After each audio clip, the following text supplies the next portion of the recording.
We're happy to give you confirmation that your inner being exists and that you have access to it and that you are receiving the vibration of it and you are accurately translating it. Our encouragement to you is that you have fun with it. There's not something that you are assigned to do with it. It has come in response to your personal requests and will be whatever you want it to be as long as you want it to be it. There's not some assignment. There's not something that you've got to do. There's not something that Source even wants you to do. It's just you finding alignment, and it's for the fulfillment and satisfaction of that which you want. The interesting thing about trying to explain this is that this is a vibration that is not words. And so the words are found by translators like Esther and like you. And so when you are receiving a vibration, you'll find words that match that vibration, especially if you're willing to continue to do it. You will find words that match the vibration. The vibration is the same. The words will be uniquely yours. The translation is uniquely yours. What Abraham is Esther's verbal translation of the vibration of Abraham. Everyone has access to this. Everyone has access to infinite intelligence. Everyone can get into the receptive mode. Everyone can release resistance enough to get into that frequency where you can begin to receive and consistently do it. Yeah. Esther is auditory. She receives the vibration and translates it into the word equivalent. Some are visionary. They sense the vibration and translate it into something that is visual. More and more and more and more are finding themselves in the receptive mode. You just gotta accept that there's more going on than what you can physically explain. You're brilliant and beautiful, but the whole bunch of you haven't managed to scrape enough dirt together to launch another moon into orbit. There is a consciousness that is large and that is larger than the physicality that you know. And so when you begin to get your thoughts around that, by exploring vibration, and by exploring vibration in the only real way that you can understand it, which is through emotion, and then tuning yourself by caring about the way you feel emotionally to the frequency of that which you are, the clarity that then begins to come forth is undeniable. You just don't question when you get tuned in to that frequency, you see. This alignment, it either is or it isn't in the moment, depending upon what you've got going on vibrationally. But once you catch a piece of this, and once you recognize it, and once you begin to do it on purpose, and once you tune yourself deliberately, and once you care about the way you feel, and once you meditate consistently, and once you allow yourself to keep your vibrations in check, and once you care about the way you feel, and when you feel things getting a little emotionally out of whack, you do something about it.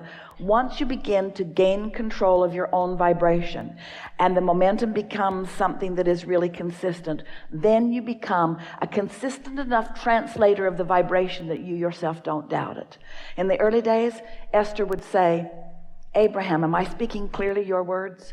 And every single time our answer to her was yes, even though we knew that her clarity was going to get stronger and stronger and stronger and stronger. Not once did we say, yes, you're doing good, but it'll get better, because she would have focused on what's wrong with what I'm already doing.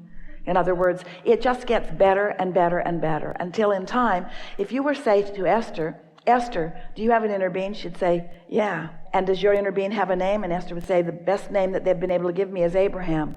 And you would say, and who is Abraham? And Esther would say, well, my understanding is that it's a collective consciousness, and that has been my experience, because sometimes the conversation is very broad and sometimes it's very narrow. Sometimes it's general, sometimes it's specific. Sometimes it's about the mass consciousness in general. If you said to Esther, are you sure that you're receiving Abraham? She would say, there is no question whatsoever within me, because the clarity that comes through me when I'm in alignment with Abraham is profound and wonderful and unmistakable and undeniable, you see. But it wasn't always that way with Esther. In the beginning, she'd say to Jerry, did that make any sense? And Jerry'd say, oh boy, did that make sense? You need to listen back to this recording. It made more sense than anything that I've ever heard. Esther listened back. Didn't make sense to her, because Esther wasn't channeling Esther. Esther was channeling Abraham. Now, more and more, what Esther knows and what Abraham knows are very much the same thing, because Esther listens back. Esther applies. Esther wants to understand this, you see. But getting tuned in and being in the receptive mode, you get all kinds of information that you are not really practiced in. That's all right. That's how you know when to go buy the lottery ticket. You see what we're getting at? When you tune into guidance, that guidance is real time and you can trust it. When Esther first began receiving us, she didn't have expectations about us other than she had heard the expression spiritual guide. She didn't really know what it meant. It didn't fit in with other beliefs that she held, and frankly just felt weird, the idea of it. But the idea was enough of a path of least resistance to her that it made her curious and made her want to know more. And so as she meditated and in the process of meditation quieted her mind, she managed, without even knowing what she was doing, to bring her resistance level way, way down, which made her vibration raise way, way up. And in that process, she began receiving us. And at first, she thought it was her own thought because she was translating the vibration into thoughts. And so it was her terminology. So it didn't feel amazing. It felt normal. And the normalcy of it sort of threw her because it just felt normal. When she started writing it or speaking it out loud for Jerry to read, he didn't find it normal. He found it amazing. But to Esther, who was in sync with it at the time she was receiving it, it felt normal. Esther would come off of a platform like this, and she would say, well, that was fun. And Jerry would say, it was fun, and it was incredible. And Esther would say, how so? Because to Esther, it just felt normal. Until she listened back to it and realized how fast her mouth was moving and how fast her mind was translating and how much information was coming forth in a very short time. So is it more fun to go slow or fast? It's more fun to go slow if you're out of control.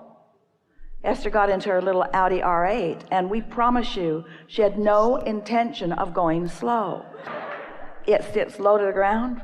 It is aerodynamically engineered. There is close to no resistance. The transmission and the engine combination in that thing.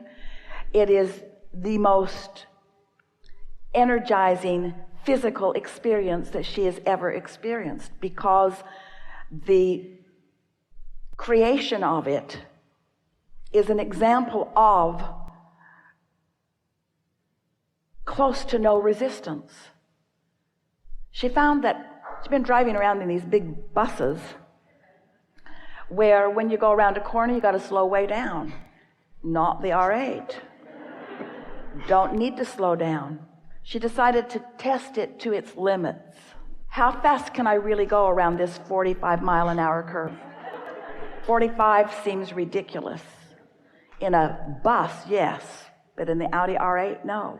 In other words, testing the limits. She spent hours one night out in the middle of the desert, all alone, taking that off-ramp and then driving the 5 miles to turn around, then taking the off-ramp again. And she figured that if she crashed and burned, she wouldn't bother anybody because there was nobody else around. She wanted to know, how fast can I take this 45-mile-an-hour corner? And she knew when she'd reached her limit. She could tell that's the last free pass she was going to get.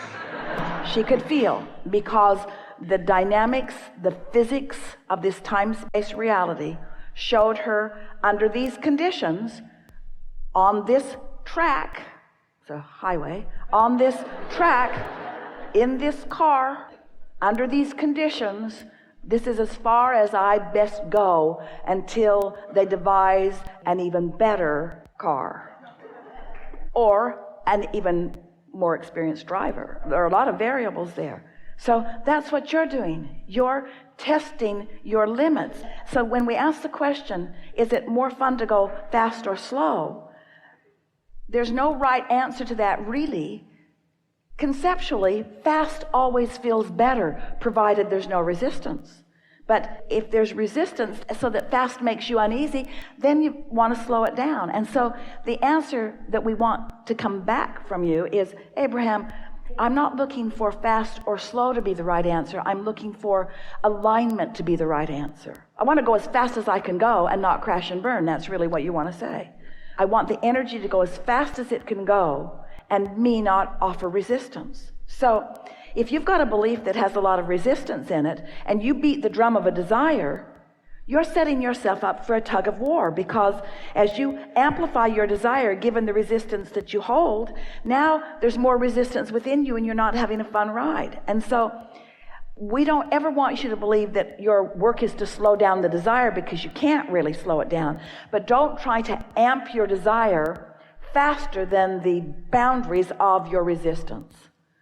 Can you hear what we're getting at? The true work is in the releasing of resistance. The true work is in meditating. The true work is in putting your feet in the bay. Your true work is in getting outside and finding yourself happy with nature. Your true work is anything and everything that you can do to bring yourself into alignment with who you really are. So you heard us say that the source within you, your inner being, knows where you are in relationship to everything you want, and is giving you the information that you need, is revealing it to you. You just got to get in the receptive mode. And the path of least resistance, the only reason that there is resistance on your path is because you put it there. But no worries, Source can always get around the resistance that you've put on your path. So every now and again, Esther will say, Abraham, that was just remarkable, and that was just unbelievable. She doesn't mean it's unbelievable, because as it happened, she's now believing it. She just means this was formerly unbelievable, and even now it's happened, sort of hard to believe. And we say, Esther, we keep your earth spinning in its perfect orbit, in perfect proximity with other planets. We think we can guide you to a scratch-off ticket.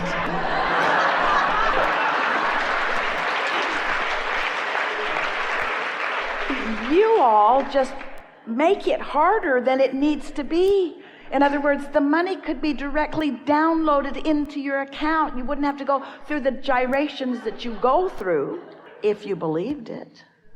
Was it so specific, or was it engineered to get around the resistance that you had in place? Ooh, hear that. It was engineered to get around the resistance that you always have in place. There's always some resistance. It's okay.